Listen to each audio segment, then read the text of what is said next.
മാസപ്പടി വിവാദത്തിൽ SFIO അന്വേഷണം റദ്ദാക്കണമെന്ന എക്സാലോജിക്കിന്റെ ഹർജി കർണാടക ഹൈക്കോടതി തിങ്കളാഴ്ച പരിഗണിക്കും. രാവിലെ 10:30 ആദ്യ കേസായിട്ടാണ് ഹർജി പരിഗണിക്കുക.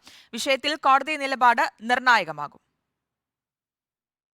മാസപ്പടി വിവാദത്തിൽ നിലവിലെ SFIO അന്വേഷണം നിയമവിരുദ്ധമെന്ന് ചൂണ്ടിക്കാട്ടി ഇന്നലെയാണ് വീണ വിജയന്റെ കമ്പനിയായ എക്സാലോജിക് കർണാടക ഹൈക്കോടതിയെ സമീപിച്ചത്. തിങ്കളാഴ്ച രാവിലെ 10:30 കേസ് പരിഗണിക്കും.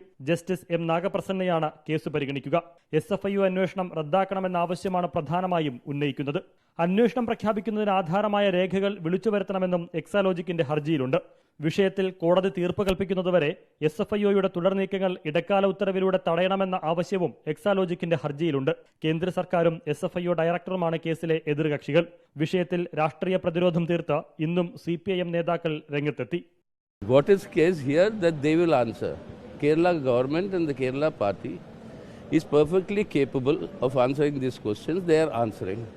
ഞങ്ങൾ ആദ്യമേ പറഞ്ഞിട്ടുള്ളത് നിയമപരമായിട്ടും രാഷ്ട്രീയമായിട്ടും നേരിടുന്നതാണ്. പിണറായി വിജയൻ അതിൽ കൂട്ടിച്ചേർത്തതിനാണ് രാഷ്ട്രീയമായിട്ട് നേരിടുക.